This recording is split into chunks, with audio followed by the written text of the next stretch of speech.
Assalamu alaikum, hurmatly mekendешler. Sadır Жапаров боюнча айтылып жаткан түрдүү сөздөргө мен дагы өз пикирими билдирип койгум келди. Учурда Садыр Жапаровдун бийликке келиши көпчүлүккө эмес, бир топко жакпай атат да, бир топ биздин мекендештерибизге. Садыр Жапаров кечээ ким эле, бүгүн ким болду да? Садыр Жапаровду биз бардыгыбыз билебиз. Чындыкты айтып, саясий куугунтук менен камалган киши катары билебиз. Жана анын мыйзам алдында ак экендигин дагы билебиз. Күч колдонуп эле ошентип түрмөдө жатып калган адам да. Кечеги шайлоодон кийинки тополоңдордо ал кишини чыгарышты жана көпчүлүктүн каалоосу менен ал киши премьер-министр болду да. Алгачкы жолу шайланганда, алар аны парламент шайлаганда, көпчүлүк саясатчылар аны мыйзамсыз дешти, легитимсиз дешти.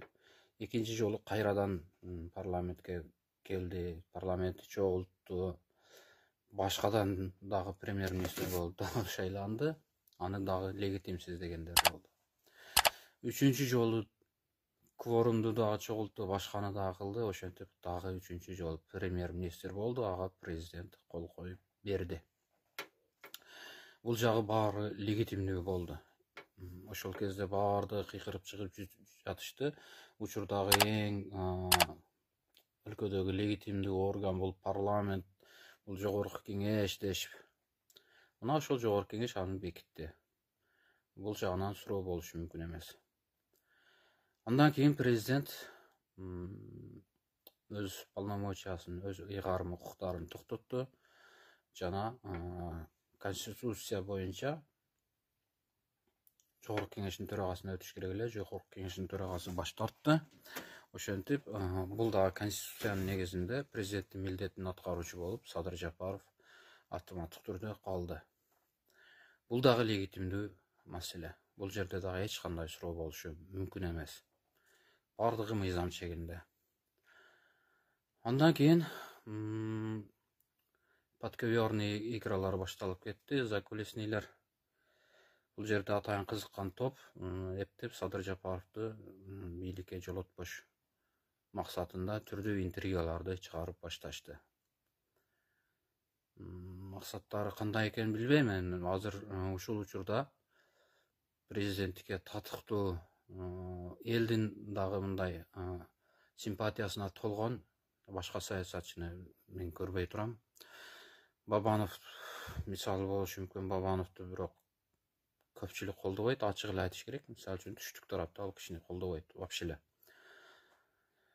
Ошондой эле Масадыковду айтып жатышат, Талатбек Масадыковду, ал кишини дагы көпчүлүк тааный бербейт. Интернет колдонуучулар гана билбесе, кечеги шайлоо өткөн президенттик шайлоодо азыр көптүр таанылды, бирок ал кишинин мындай салмагы азыраак. Анан Адахам Алымаров бар. Адахам Алымаров өзүнө гана тиешелүү гана ошол электораты бар, андан ашыкча болушу мүмкүн эмес. Ал киши дагы пока президенттикке көпчүлүктүн колдоосуна ээ боло албайт. Учурда Садыр Жапаров гана татыктуураак.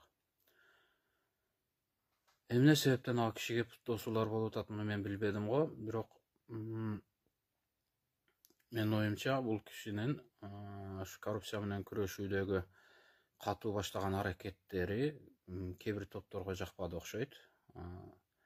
Азыр ошол эле күчтөр, мурдагы ошол эле топ, мурдагы Жээнбековго каршы болуп жүргөн топтор, ошол эле Клоп, ошол эле Азаттык, Спутник сыяктуу сайттар Садыр Жапаровго каралоо, ачык эле каралоо жасап жатышат. Анысы деле мыйзамсыз дейт, мунусу деле мыйзамсыз дешет. Бирок легитимдүү орган жогорку кеңеш чыгарып берген чечимдердин негизинде гана иштеп жатат. Айтышыбыз мүмкүн, парламент 5 эле жылга шайланат конституция боюнча деп, бирок ошол конституциянын 71-беренесинин 3 пунктунда турат, адашпасам. Жогорку кеңеш жаңыдан шайланып келген жогорку кеңеш ант бергенге чейин, алардын биринчи сессиясына чейин мурдагы жогорку кеңеш легитимдүү ыйгарым укуктары сакталат. Ошол жаңы биринчи сессия башталганда гана алардын ыйгарым укуктары бүтөт деген дагы берене бар. Бул жагын алганда дагы азыркы жогорку кеңеш легитимдүү деп айтсак болот. Бул Текебаевдин конституциясы бири-бирине карама-каршы келген өтө бир мындай элден алыс конституция экендигин бардыгыбыз эле көрдүк. Бизге конституциялык реформа керек экенин билип турабыз. Азыр ошол массалык маалымат каражаттары аркылуу Садыр Жапаровго болгон көз карашты бир топ эле бурганга жетишишти булар. Бирок чынында эле мындай жөнөкөй карапайым калк дагы эле Садыр Жапаровду колдогону ачык эле көрүнүп турат. Ошол эле учурда Садыр Жапаровдун кээ бир колдоочулары өтө аша чаап, мындай интернет булактарында кайма айтышууда аша чаап кетип жаткандар бар. Алар дагы өздөрүн кармаса жакшы болот эле. Бир өтө төмөн деңгээлге түшүп кеткендер да бар, бирок булар өтө аз. Ошол эле учурда Адахан Мадымаровдун колдоочулары дагы бир жолу эле ушу Жапаровго асылып туруп алышты. Муну дагы мен түшүнбөдүм, кандай булардын себеби бар.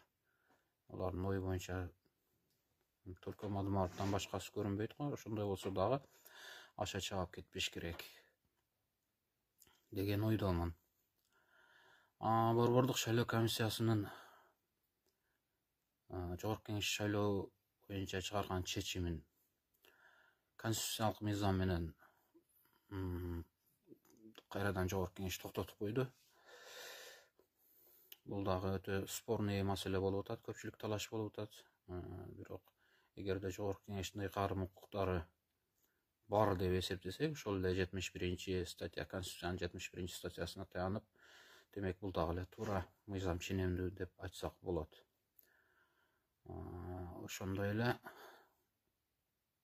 азыр ошол сырткы күчтөр мамлекеттин тынчтык болбосун деген күчтөрдүн гана аракеттери өтө көп болуп жатат. Азыр өзүбүздүн эле ушул саясатчылар дагы эптеп эле ушул жерден бир нерсени пайдаланып калыш максаты гана болсо керек. Бардыгы эле мыйзам эле деп туруп алышты. Кезинде бардыгы эч кимиси эле булар мыйзамды сыйлабаган эле адамдар. Мыйзамсыз байыгандарды кустурам деген үчүнбү, ким билет, эми билбейм аныгын. Иши кылып азыр өлкөбүздөгү абалды түшүнүш кыйын болуп калды. Бирок эгерде чындап эле биздин мамлекетибиз үчүн, элибиз үчүн, келечегибиз үчүн деген болсок, азыр бардыгыбыз сабыр кылып ушу Садыр Жапаровдун бийлигин колдобосок да бут тоспой туруп турсак, жакын күндөрдө президенттик шайлоо болот экен. Ошол шайлоодо ким татыктуу болсо ошол жеңип келсин, ошол киши башкарсын. Садыр Жапаров өкмөт башчысы катары мамлекеттин чарбалык иштерин жүргүзсүн. Ошондуктан азыр бардыгыбыз мүмкүн болушунча өлкөдөгү тынчтыкты, стабилдүүлүктү сакталышын гана карап турганыбыз жакшы болот деп ойлойм. Ал эми башка бардыгы бир аз убакыттан кийин өз ордуна келип кетер.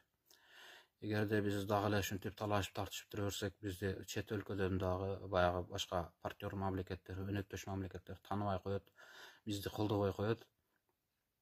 Ошондуктан азыр биринчи бизге тынчтык, ынтымак, биримдик керек. Мен ушул ойду айткым келди эле. Кимдерге жаккан болсо пикириңиздерди билдириңиздер жана таратып койсоңуздар жакшы болот эле. Assalamu alaikum.